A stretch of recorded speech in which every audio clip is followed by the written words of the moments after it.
Hi everyone! Today's video is going to be a compilation of the 2 live videos that I had done reading the motion and Sara Yousuf's transcripts. So the first live video did get cut off by the storm if you watched it or if you see it.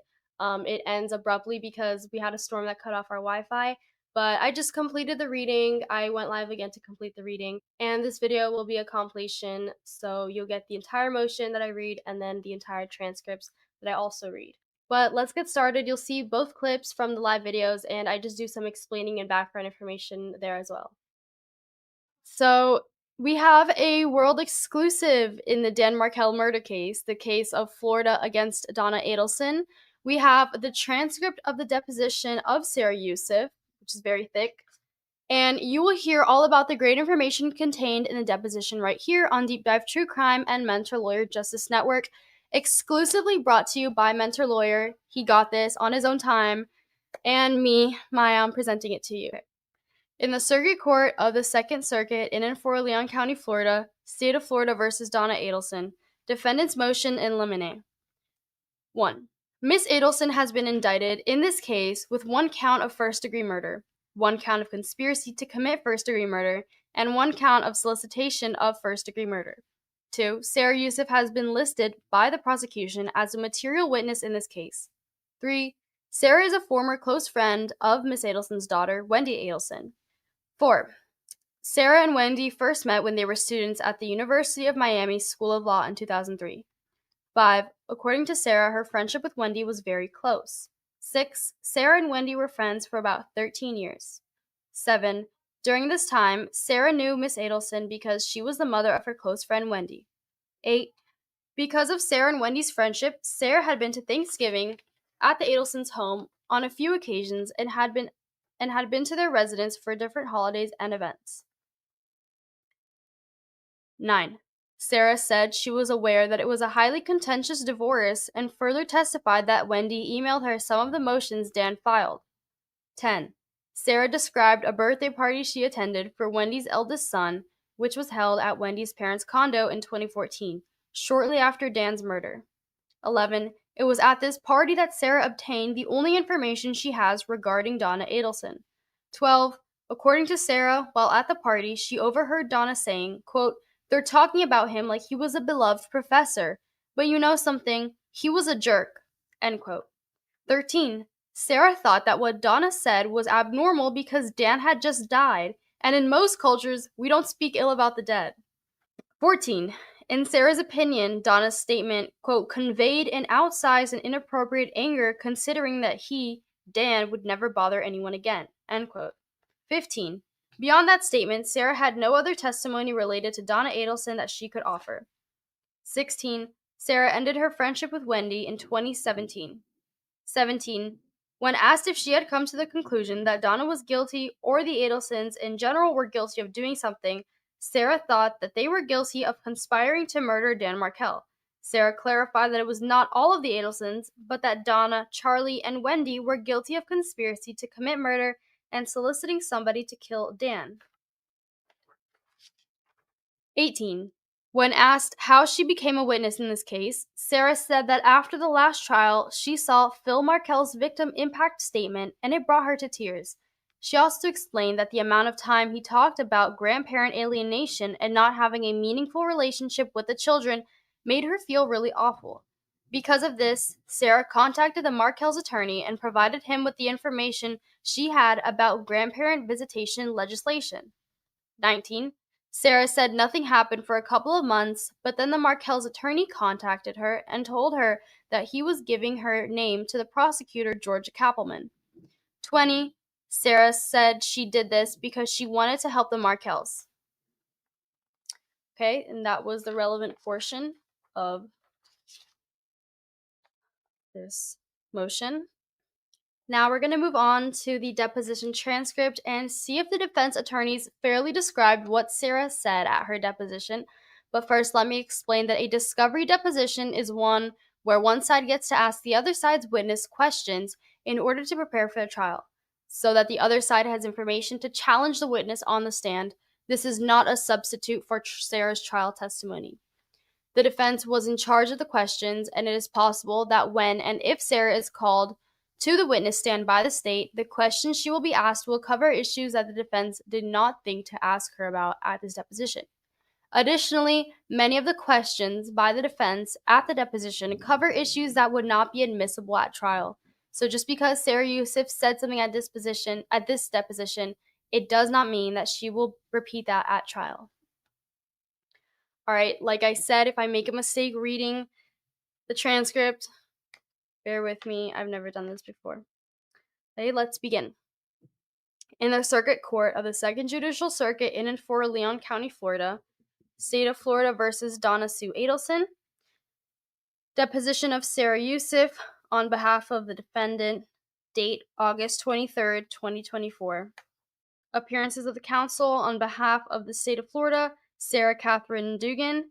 On behalf of the defendant, Robert A. Morris, Daniel L. Rashbaum, which were Donna's previous lawyers. Examination by Mr. Morris. Examination by Ms. Dugan. Okay, examination by Mr. Morris. Question: can you please state your first and last name, spelling both of them? Answer: sure. My first name is Sara, S-A-R-A. My last name is Yousuf, Y-O-U-S, as in Sam, U as in uncle, F as in Frank, Yousuf. And your date of birth? Redacted. What's a good mailing address for you? I'd like to be care of the state. Okay, fair enough. Any communication then, with you through them? Yes, please.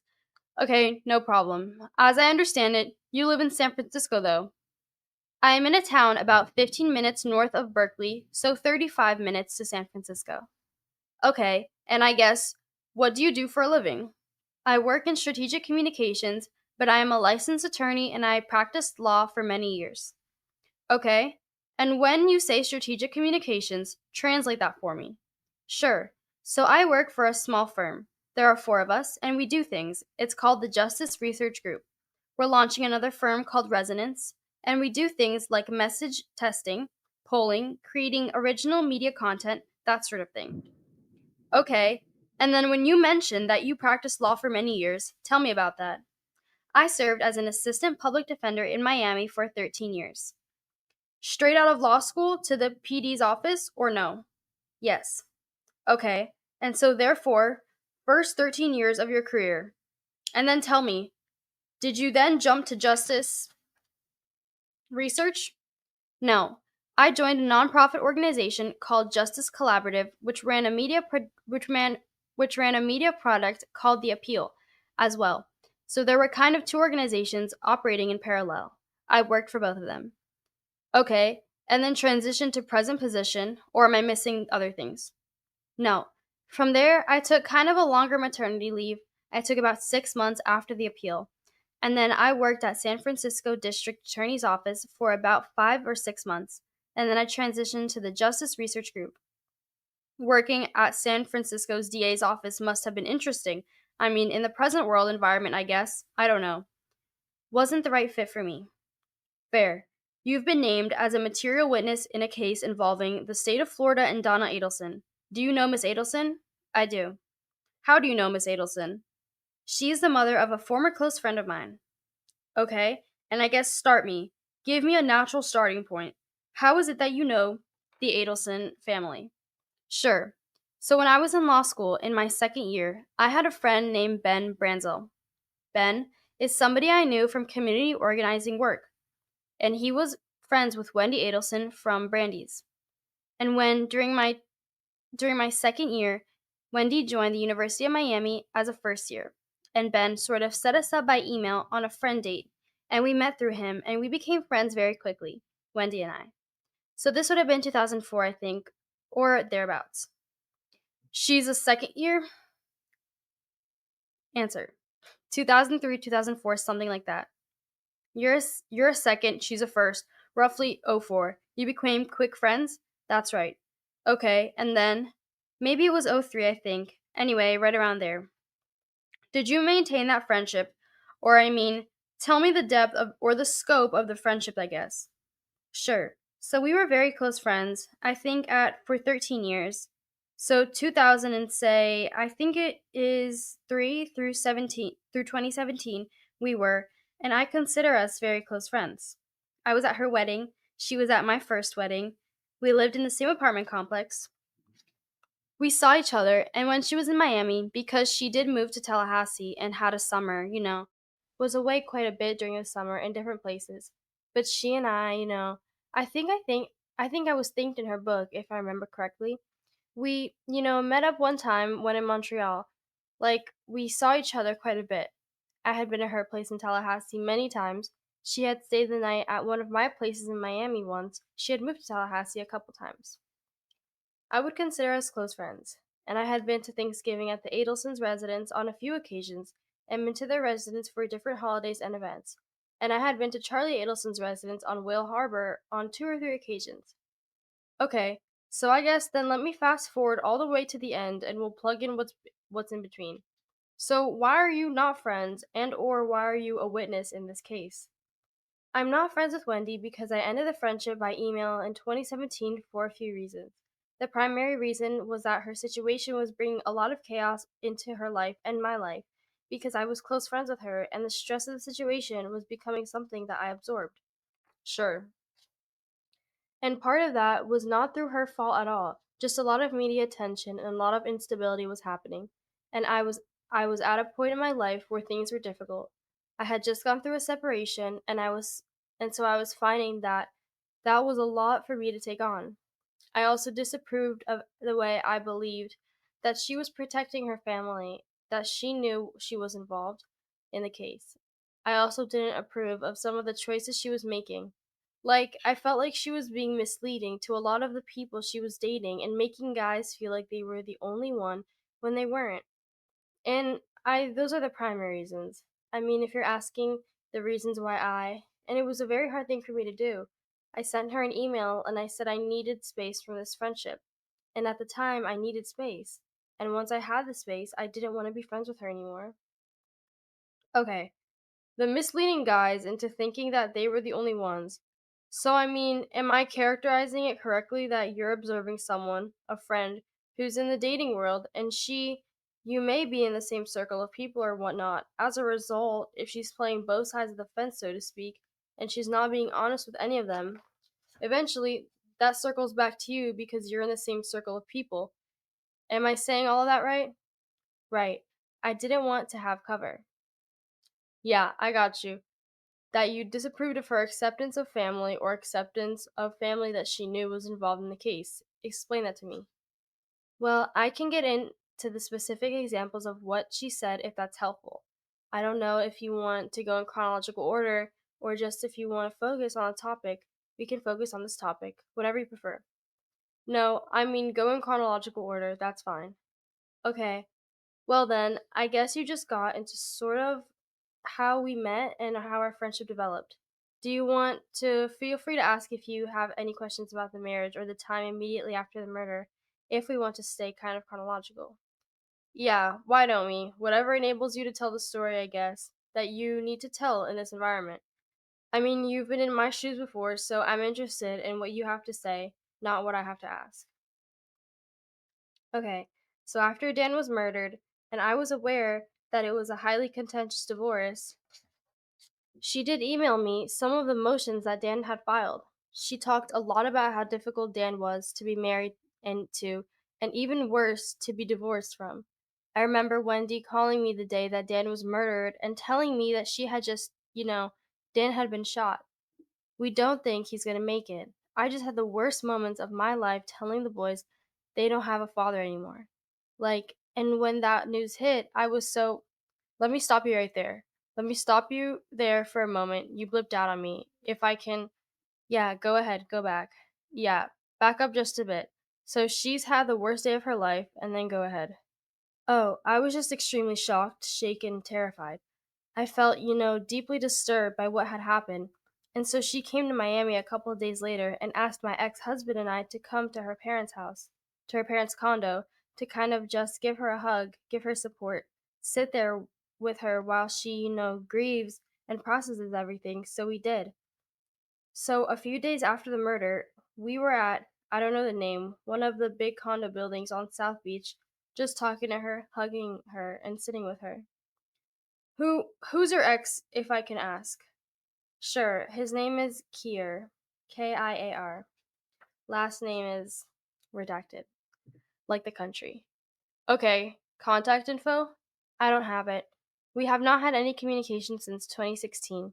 I don't think he's a hard person to find. He lived in Plantation for some time. Okay, Plantation, Florida. But I haven't been in touch with him since 2016, so I don't have anything updated for you, sorry. Okay, so the two of you went over to the condo and carry on. Yeah, she was crying and devastated and shaking, and her mind was going in all sorts of directions, which I think is understandable when somebody has been in her situation. But one thing that she kept repeating was, I'm going to prison for the rest of my life. And Wendy kept repeating this? Yes, she did. And I, at the time, was a public defender. I think I might have been a senior or a trainer, but I was handling with my mentor a case involving a wrongful conviction. And that was where most of my mental energy was going at the time, was that wrongful conviction. So I thought at the time that Wendy was referring to a possibility of a wrongful conviction. A wrongful conviction. So was she saying, I'm going to prison, sorry? Meaning that, she's the natural suspect as the ex-wife and she's afraid of things going awry and, her not getting fair process and people suspecting ultimately, likely, her getting wrongfully convicted of this murder. That's what I thought. I thought people would suspect her. Information she was afraid that information would be wrongfully pieced together, especially with her and Dan's acrimonious history, right? I thought that's what she was sort of alluding to. And okay. So, I mean, obviously, you're telling this story as if you're looking at it in hindsight. Now you're looking at it as if you drew the incorrect conclusions at the time. But that was a conclusion that you drew back then when she says, I'm going to prison for the rest of my life. It's because she's obviously going to be a suspect because she's the ex. And then there's been an acrimonious or contentious relationship, but you draw the conclusion. What else happens? Carry on. During that conversation, my ex husband, who is black, sort of kept responding to her like, Wendy, do you even know how white you are? Like, it's not happening. And that it was just kind of the way that he would sometimes like joke, and that was the point he sometimes made. So he was trying to reassure her that it's not happening with your demographics. Okay. And then does that meeting come to an end, or is there another chronological circumstance? I don't have any other like specific memories from that meeting. Okay. So we can go to the next thing in what I think is chronological order. I'm just doing my best to keep it in chronological order for you. Soon after that, Wendy's eldest son has a birthday party, and my ex-husband and I are invited. She invited a lot of her friends, and it was at her parents' condo, and she invited a lot of her friends. We all brought presents. We knew that this child had just lost their father, his father, and everybody brought like a Lego kit for him and tried to make it a good day for him. Are you thinking this is 2014, 2015, or 2016? It was shortly after the murder. It was within, so the murder was in 14? Correct. It was in 14? Yes, it was 14. I was like, okay. And probably end of July or early August. I don't know when the birthday was, but it was summer. And this is the only information I have about Donna Adelson. But at some point, I went to the kitchen and the kitchen area. It was an open plan condo, and Donna was in the kitchen, and it appeared like she had just read something or seen something. I don't know, on her phone, computer, or newspaper or something. But she was already on topic that I had kind of walked into, and she said, you know, they're talking about him like he was a beloved professor, but you know something? He was a jerk. Okay, that's what you heard Donna say? Yes. Okay. Who was she? Who was the audience? Who was she talking to? Me. Me. She kind of looked up as I walked into the kitchen. Oh, okay. But I mean, you said that you walked in the midst of what you thought was like a train of thought or a conversation, and then I don't know. I don't know. I don't think it was a conversation. I think she was reading something or looking at something, like she might have been reading a newspaper or online or something. Sure. But I don't think there was another person involved. Okay. And I mean, did you know Danny Markel? Yes. Did you know him through Wendy? Yes. By virtue of the marriages? I mean, I remember when she first went on a date with Danny, she reported back to me about that. So, and I knew Danny when he had, kind of first come to visit her. And, well, Donna's gonna feel comfortable, sure, interacting with you and sharing her feelings about circumstances because you had a long involvement in family and relationships. Yeah, and I didn't know. So her looking up and saying that to you, I guess what's abnormal about it or strange about it? To me, what's abnormal about it is that he had just died, and in most cultures and most sort of societal expectations, we don't speak ill about the dead, so soon after. Sure. So to me, it conveys an outsized and inappropriate anger, considering that he would have never bothered anyone again. That's my understanding. By Mr. Morris. So the remark seemed out of place to you from that sense. Do you really say things like that so quickly after somebody has died? Right, yes. Okay, did Donna say, I mean, what was your response to it? I don't remember what my response was. I don't think it was much. I mean, I knew Danny was very difficult and confrontational, and that Donna was protective of her child. So I don't think I was going to. I don't expect that I would have said much, but I don't remember. I don't have a specific memory. You didn't particularly care for Danny, though, either, did you? It was really mixed. I didn't particularly care for Danny a lot of the time, but I also could see over the course of all those years that, like, for example, he would do nice things. Like, he would, see an article he thought was interesting. I might be interested in it and send it to Wendy to send to me. Like, I could see that he was, he had a good heart and that he was, like, a great dad, but no, I wouldn't have chosen him as a personal friend. I thought that he was really confrontational and high conflict and talked about his own accomplishments much more than he took interest in other people. Sure. And I mean, the difficult thing that I have is I've got the state potentially using you as a witness who says, this kind of caught me off guard that she's not respectful for the dead. But then I've got to be able to explain the context within which is it's being said. And she didn't like Danny. She'd gone through a terrible divorce with her daughter with Danny, and you lived part of that. And so I'm not sure that her statement is as meaningful in her being prosecuted for a homicide as it might be. I don't know, but that part's not up to me. I'm just telling you. I get that. But so beyond Donna making that comment to you, I guess, what else, if anything, did Donna say or do that day? I have no other testimony related to Donna Adelson that I can offer. Okay. Other than that, one comment that Danny wasn't a nice person. Yes, I mean that one that I testified to, yeah. Okay, but carry us forward then, I guess, with chronologically as it relates to Wendy. Okay. And I have some other information related to Charlie as well. Please. So, over the course of the next year after the homicide, Wendy didn't bring up the homicide very much at all. Myself and other members of our social group were very interested in, like, not, I won't say at all. That's probably an exaggeration, but not much. And so, on few occasions, I brought up, like, what's going on with the investigation? What have the police learned? Did they find out anything more? And she told me on a few different occasions, like, oh, the police suspect one of his former students. The police suspect somebody related to a case he was working on in New York. The police suspect, you know, I think those were the two, oh, his new girlfriend's ex husband. Those were the three scenarios she did present to me as things the police were looking into. She implied, if not explicitly said that, like, that the information was coming directly from the police and she was in touch with them. She did forward me an article about, they're not finding any leads or whatever. Like an article from the Democrats saying, not much new on this case. So she, one, led me to believe that she was in regular communication with the police. Let me stop you there for a second. Yeah. Because now you found out or learned what to the contrary that she had invoked after giving her statement and never contacted the police again. Okay, but she was representing to you that you felt that she was representing to you that she was in communication with law enforcement and here's the leads that they're following. Yes.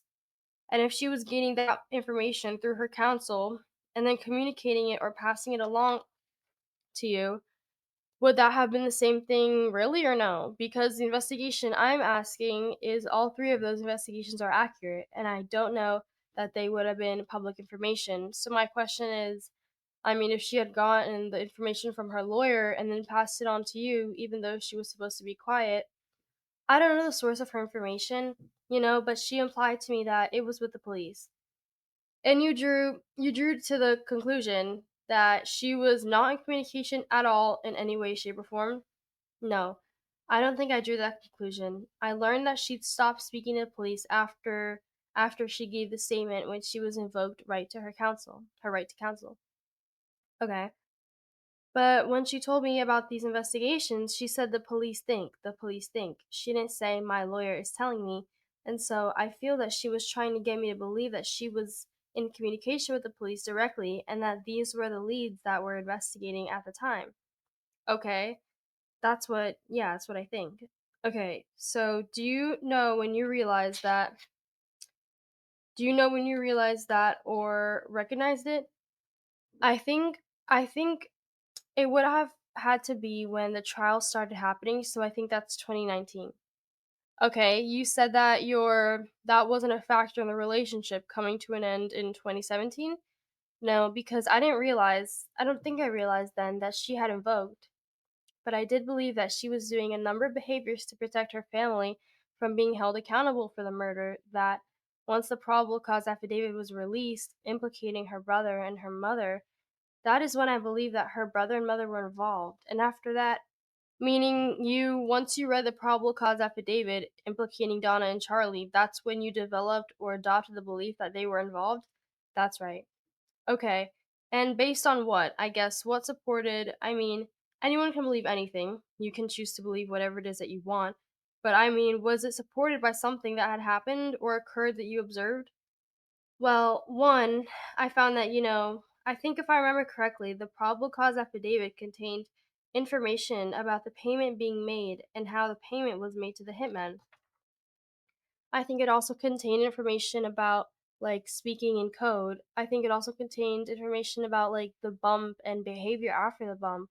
And then that combined with my personal knowledge of, them, Charlie having a whole lot of money that he liked to throw around, and the family's hatred of Dan, combined with how protective Donna and Charlie were over Wendy, combined with some of my observations about Wendy's behavior, like particularly the statements she made after the murder, but also her, like what I would characterize as a lack of curiosity about who did it. Okay. And I kind of interrupted you there. And that brings us full circle back to what we were talking about. You said, number one, that she was telling you that when you would ask what's going on with it in your circles, that she had responded by saying, here are the avenues that they're running down. But I interrupted you there. And there was something else, I think, chronologically, that you were going to mention there. I mean, other things, I guess, that made you suspect or disagree or disapprove of Wendy's support of her family. I mean, let's figure out what time we're at, because if we're at sort of the year after, but before the probable cause affidavits, I can only say that she was not expressing sort of like stress or curiosity about who did it. And she told me that the police think it's these things. Then after that, around I would say a year after the murder, I asked one more time and she told me, Sarah, most murders are solved within the first 48 hours. And at that point, I was a senior supervising attorney at the public defender's office. I was carrying a caseload of exclusively homicides. And although that's true that most murders are solved within the first 48 hours, I had many cold cases. I had many, 10-year cases, 12-year cases, And I also was really aware that this wasn't most murders, at least from my understanding. What's the significance of her saying that? Most cases are solved within the first 24 hours. It means to me, I've given up hope that it will be solved.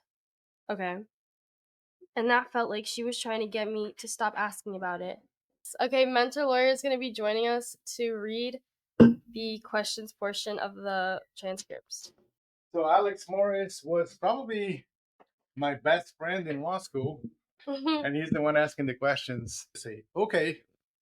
And that felt like she was trying to get me to stop asking about it. She was trying to get me to stop. Yeah, that's what I believe. I believe that that was the purpose of that statement. Okay, so advance us forward to anything else that may have been strange about her behavior or. Sorry, it's a little tricky without questions, but yeah, let me try to go to the next thing. Give me 1 second.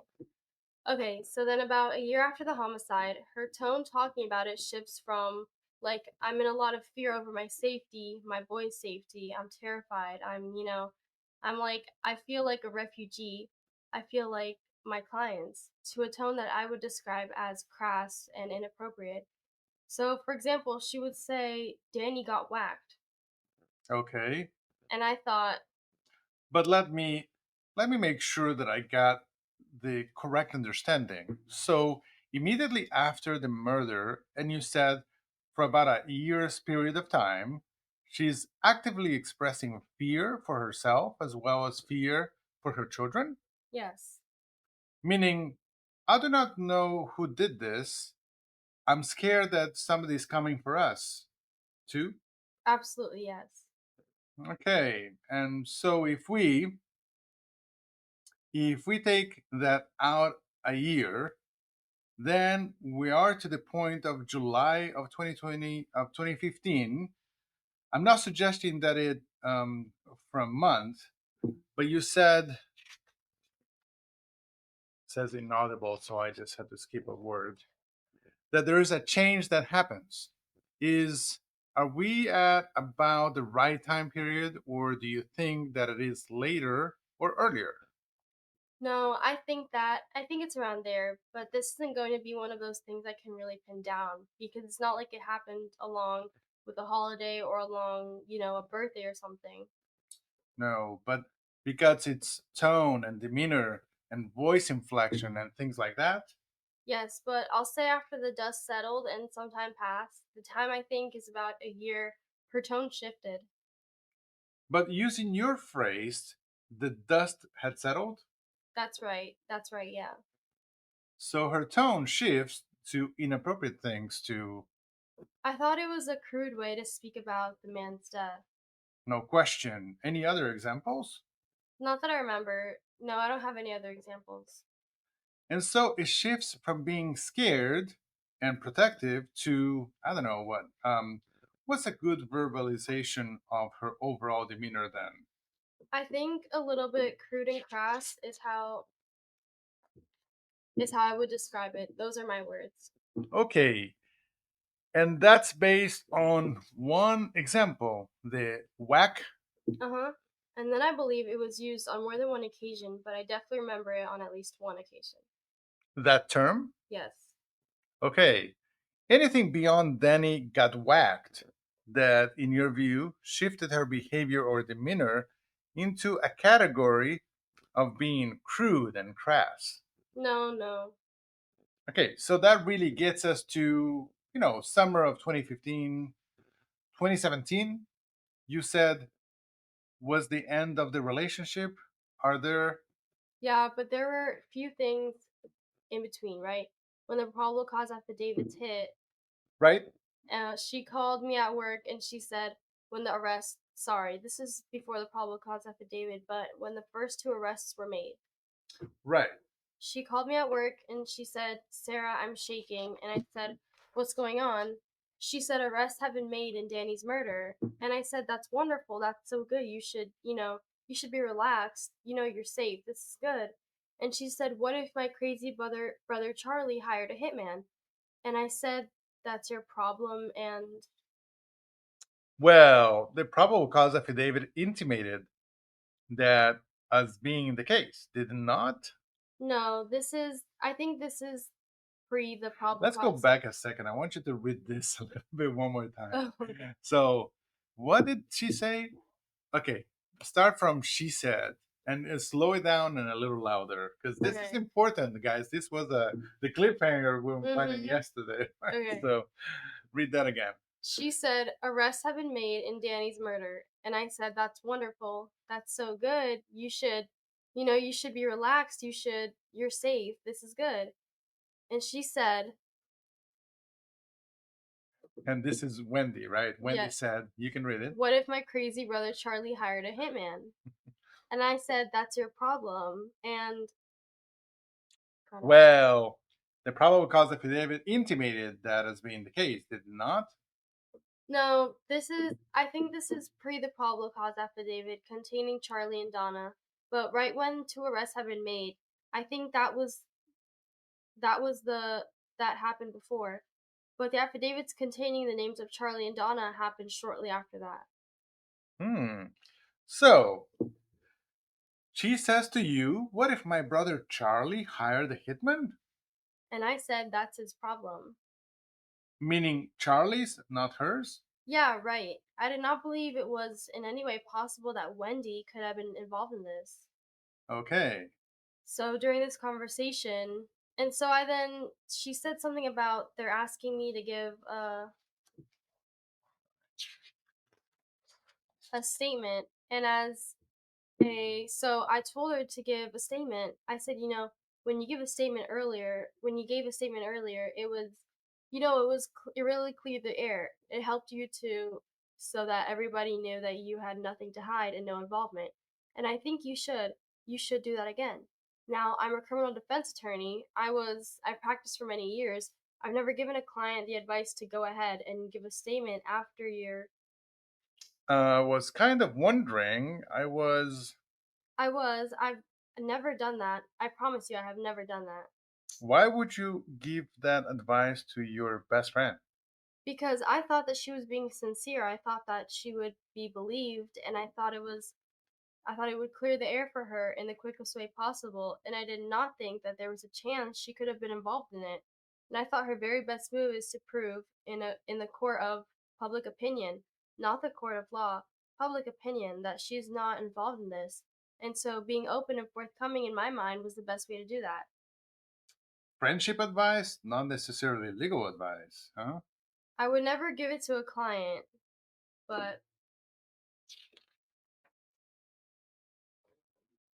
You know, but you only know this. You only get clients who give statements and the bad things happen, right? The arrest happens. You don't hear from the people who give a statement and they're absolved of any suspicion, right? That you don't that doesn't that case doesn't come to your desk as an attorney because it doesn't become a case. So I believe that she was being sincere and truthful, and that especially with her suspicion clouding around her brother, right? That would only happen because she was now telling me she suspects her brother or wait a minute. Hang on just a second. Because a moment ago, we were talking as if none of this information about Charlie was available. it wasn't. It wasn't. But when you said when suspicion is clouding around her brother, what suspicion? From her phrase, she wouldn't say, "What if my crazy brother Charlie hired a hitman?" if there wasn't some suspicion in her mind that Charlie has something to do with it. Okay, fair. Or could right? I don't I don't know, but I don't have independent reason to believe that Charlie was involved. She brought it up. Okay, I'm sorry. Okay, so I told her to go ahead, say you weren't involved and were you clear on who was asking for a statement? no, no. I mean, do you know whether it was law enforcement, the media, a deposition? Do you have any idea? No. Okay. No. But she's asking you a question of they're asking me to give a statement and I'm not sure whether I should or am I not going to was basically I don't know whether I should, and I feel now that she was dissatisfied with my answer, kind of. dissatisfied with my answer. Mhm. Okay, I didn't hear you say with. Okay. Okay. Prompting me to say, "Don't do it." And I think the fact that I was a defense attorney, this was my belief. I think she felt that I would likely tell her not to talk because that's what defense attorneys do and should do. Okay, and so I guess what precipitated out of that? Nothing in the very short term, the phone call ended. I told her not to be afraid, that things are going to work out and it's going to be okay. Sometime thereafter, Charlie and Donna are implicated when, in a probable cause affidavit, she does email me to ask to give a statement on behalf of the family. Wendy asked me to give a statement, saying that the family is innocent. Okay. And I declined doing that. I said I would not do that. Do you know when? I have the email, so I could send it to the state and they would send it to you if you want. Sure, that would be great. Yeah. I mean, was she asking you that after Donna's arrest or after Charlie's? No, no, no, no. I haven't Donna's arrest only happened recently and I haven't been in touch with them since 17. It was after Donna and Charlie had been named in the affidavit Okay. as being involved and I said, I don't want to be I knew too much about the marriage and I don't want to be, I'll then become part of Discovery and I just wanted to keep you safe. I don't think it would be really useful for if I get asked about the acrimonious divorce, I don't think that's like really useful for you, or something like that. Like I just said it's better for you if I'm not part of this, is what I said. So I guess, So I did not give this statement. are there any other circumstances then after that example between the end of the friendship? Yes, there are. Okay, what else you got?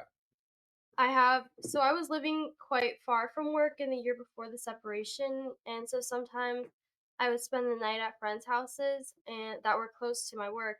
And so Wendy very generously and kindly invited me to spend the night at her place on South Beach. And we were getting ready for bed and she said something offhanded like poor Charlie's having panic attacks. And I said that statement really stopped me in my tracks because it was like I felt like a very clear example of her trying to get others to believe that Charlie wasn't involved. And so I asked her, I said, Wendy, is believing in Charlie's actual innocence a prerequisite of this friendship? And she said no. Okay, I guess what's unfair about that?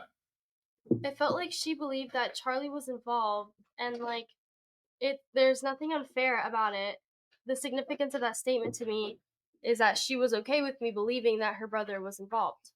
And if I believed that my brother was innocent of a murder, but my friend believed that they were guilty, the friendship is over.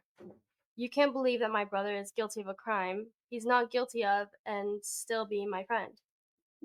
So I believe that Wendy, and based on the other statements that she had made to me in the course of this time period, I believe she was well aware of her brother's involvement in this case. And so when she later said he had nothing to do with it,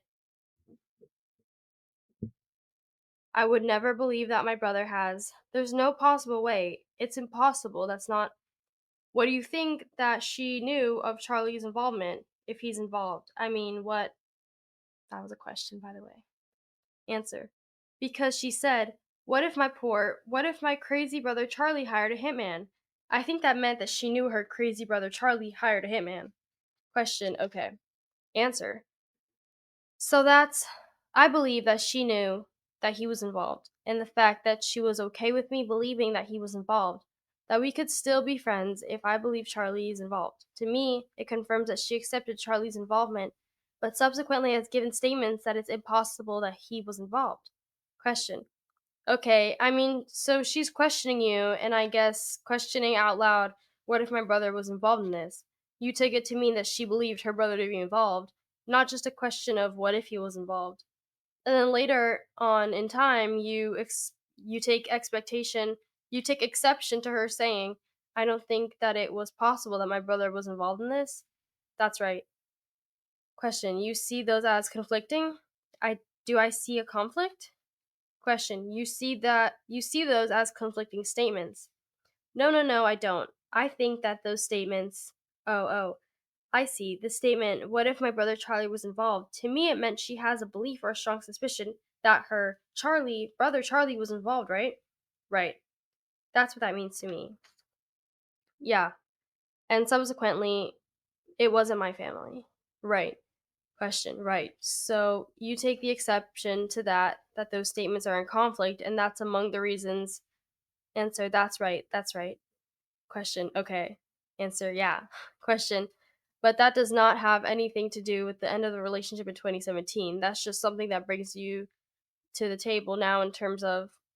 Answer, no, it does. It does have something to do with it because I felt like she was trying to protect her family. She was aware of her family's involvement, but trying to get other people to believe that her family wasn't involved. So part of that question, what involvement did she say that her family had, other than the question of what if Charlie hired a hitman? Answer, none other than there was no other involvement that she said her family had. But that question to me meant she either believed or strongly suspected Charlie was involved. And then I took exception to asking me to give a statement to the media saying the family is innocent. I took exception to that, and I also took exception to this. My poor brother Charlie is having panic attacks, as though he should be the object of sympathy in this circumstance. Question, I've got to conclude. Forget about Charlie for a minute, but I can have you withdraw the conclusion. I can have you draw the conclusion then that Donna is guilty or the Adelsons in general are guilty of doing something? Answer, yes, I have. Question, what are they guilty of doing? Answer, conspiring to murder Dan Markel. Question, okay. Answer, and that's not all the Adelsons. Donna, Charlie, and Wendy, in my opinion, are all guilty of that crime. Answer, question, okay. Answer, and soliciting somebody to kill him.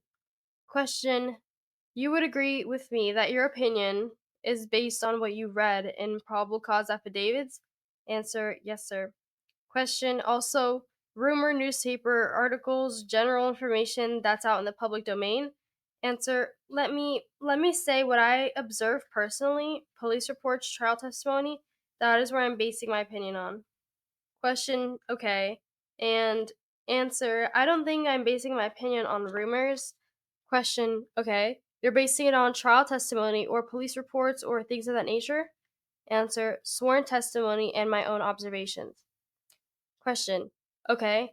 And but you've utilized those things in order to arrive at your opinion?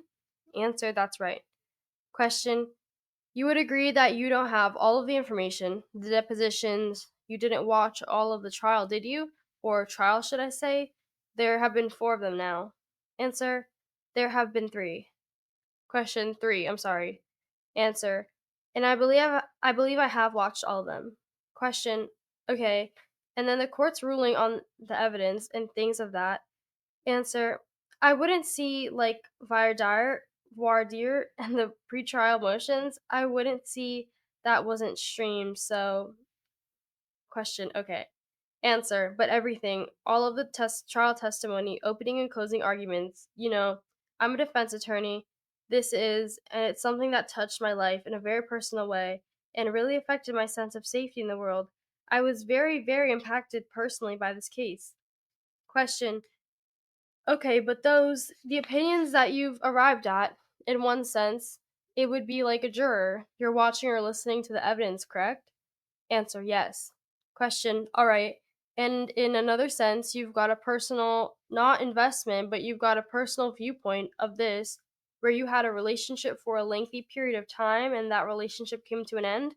Answer, yes.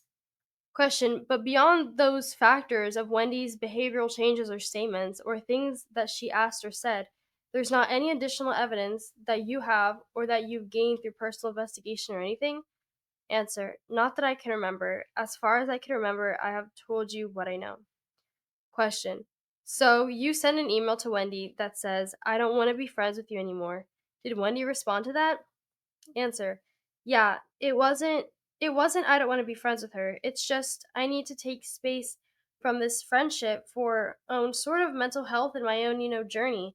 She sent a really kind response back, just like, take the space you need, my friend. And then I think over the next year she probably sent either 2 texts or 2, I think I heard from her twice. Either by text or email, sort of saying, hey, I miss my friend, and I didn't respond. Question. Okay, yeah. If you could forward that email, and I don't know if you have the text or not, but that would be great if you do. Answer. I don't even know if I have, like, sort of follow up emails. I don't remember. I do know that I do believe that I have the email saying I need space in her response. I believe I have those. Question. So how did you become a witness in this case? How did your name come to the attention of anyone? Answer. So after the last trial, I saw Phil Markel's victim impact statement on. I watched it and I was moved to tears. It was very, very sad for the Markels. I hadn't realized how old they had become. For some reason in my head they were just frozen as much younger people. But I didn't realize like they're hovering around 80. And the fact that Phil spent so much time talking about the grandparent alienation and how they don't have a meaningful relationship with the children, it made me feel really awful. And I knew I had been following the grandparent legislation, and I knew that if they were to prove some sort of civil liability, that they might have a shot at court ordered meaningful visitation. And so I talked to some people I really respect, some mentors in my life, and I said, is that, if I were to provide information, do you think it would put the Markels in a position to petition for meaningful visitation? And I talked to, one of these people is a lawyer who went to Harvard, one of these people is a lawyer who went to Yale. They're two of the smartest people I know, and they said, yeah. Of course, I knew that the minute you say anything, you can become part of a criminal trial. And that was not my goal. I certainly don't want to be part of a criminal trial, but I knew that that was a possibility. And so I felt like if I didn't say anything, I'm one, not helping the Markels who deserve help. Question. Well, who did you say something to? Answer. Mr. Snyder. I sent an email to Mr. Snyder. Question. Who's Mr. Snyder? Answer. The lawyer. Orrin Snyder, the lawyer that represents the Markels. Question. Oh, okay. And so the email went to that him or answer him. Question. Do you have a copy of that by chance? Answer. I'm sure I do. Question. If you could forward that also, that'd be great. Answer. Absolutely. Question. So pick up from there. Did they contact you or what happened from there? Answer. Yeah, he contacted me back and we arranged a phone call and I told him the information I had and nothing happened for a couple months and then he contacted me and said, "I'm giving your name to Georgia Kappelman." Okay. And that's my origin story here. Question. Did anybody from Miss Kappelman's office reach out to you or what happened there? Answer. Again, months passed and Jason Newland, the investigator. Question. Okay. Answer. Contacted me and said, we'd like to talk to you about what you know. And so at some point we arranged a call and we discussed the same things that you and I are discussing. Question. Okay, do you remember when this was? Answer. A few months ago, maybe May. May sounds right. April, May sounds right. Sorry, you're just freezing up a bit. Question. Yeah, I broke up there. It would have been well after Donna's arrest. Answer. Well after Donna's arrest. Well after Donna's arrest. Question. Okay. And so he spoke with you in May or June of this year? Answer. Jason Newland was on the phone and Georgia Kappelman was also on the phone. Question. Okay. Answer. I think it was April or May. I could consult my day planner to give you the date, but I think I could piece together a date for you if needed. Mr. Morris. Sure. Maybe you can communicate that forwarding through whatever you do to the state. That would be fine. If you don't mind, let me take a 2 minute, 3 minute break and check with Mr. Rashbaum on anything I've missed and that sort of thing. And I'll be right back with you. The witness. Okay. By Mr. Morris. Question. So after Donna makes the comment to you at the birthday, did you spend time with Donna afterwards? In the sense that you saw her plenty of times afterwards. Answer. Uh-huh, yes. Question. Yes? Answer. Yes, definitely, because I visited Wendy at the apartment. And then even after Wendy had left, and they had moved to a townhouse, I had visited the townhouse as well where Donna was. But I don't think it was many, many times, but a number of occasions. Question. Social functions? Engagements? Answer. I think so, yeah. Question. Weddings? Answer. Donna and Harvey attended my first wedding, but that was shortly before the homicide. Question. Okay, understood. And then the person who's the Markel lawyer? Answer. Yeah. Question. What was their name again? Answer. Oren Snyder. Question. Did you know them before or was it something that you had to look up? Answer. I had to look it up. Question.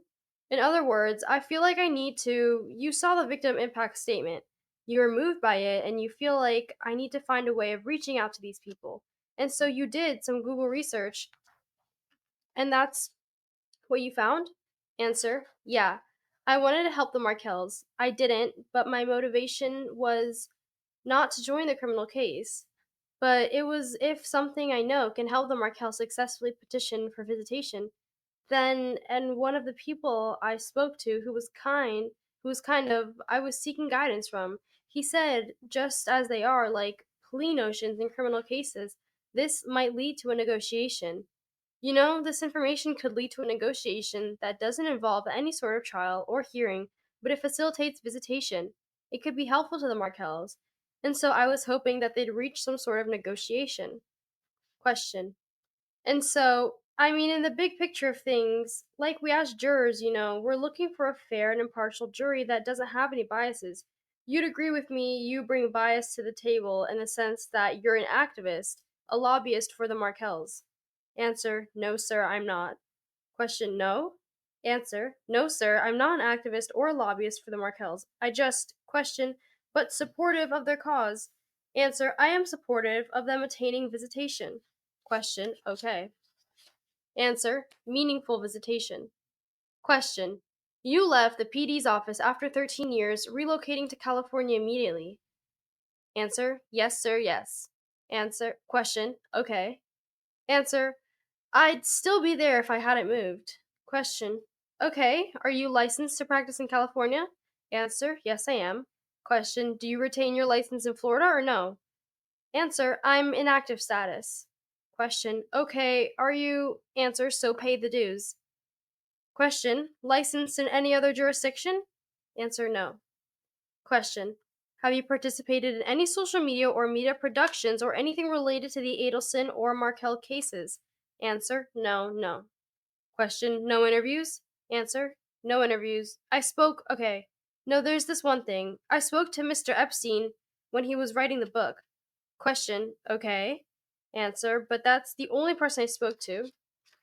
And it was, question, Jeffrey Epstein? Answer, yeah. Wait, like the Jeffrey Epstein? Question, Jeffrey Epstein? Answer, yeah. Question, but you haven't gone on as a guest, or a witness of some sort of any hosted YouTube shows. Answer, no, sir, and don't plan to. Question, there are lots of them out there? Question, there are lots of them out there. Answer, no, that's not my question. You're expected to the norm. Have you posted on any websites or blogs or social media platforms about the Markel case or about the Adelson case? Answer, no, I have not. Mr. Morris, okay, I think that those are all the questions I have. I appreciate you taking the time out of your busy day. The witness, thank you. Okay, while I have you, can I just do a quick list of the information I owe you? Mr. Morris, okay, sure. The witness, on my notes app so that I do what I'm supposed to. You wanted the date of my conversation with Miss Kappelman? Mr. Morris, yes, please. The witness, I can get you that. The email ending the friendship and the reply? Mr. Morris, please. The witness, and you want the email asking me to give a statement and my reply? Mr. Morris, asking you to give a statement, the witness, to the media? Mr. Morris, yes. The witness, and the reply? Mr. Morris, yes. The witness, okay. Do you remember any other things I owe you? Mr. Morris, email with Markel's lawyer and reply. The witness, sure. Mr. Morris, and if you had text messages, I don't want you to go out of your way, but the witness, I can look. I believe that Wendy's phone number has changed, so I might not have them, but I can look if they're a text from Wendy. Mr. Morris, okay. The witness, I can screenshot them. Let me add that to my list. I can screenshot them and find them if there's something I can find. Mr. Morris, okay. Sarah Catherine, anything from you? Miss Dugan, just a second. I was just looking over my notes. Examination by Miss Dugan. Question. You mentioned earlier that Wendy emailed you a lot of her divorce filings, and around that same time, you said after the murder. But I couldn't. Did she email you the divorce filings during the divorce and custody battle, or was it not until after the murder that she sent you those? I wasn't sure whether you were ending one sentence and starting the next sentence. Answer. Oh, I'm sorry, no. I only got divorce filings during the divorce, during Dan Markel's lifetime. And I don't know that it was a lot. I know it was at least. I have a specific memory of at least one, but there may have been more. We certainly went back and forth talking about the divorce.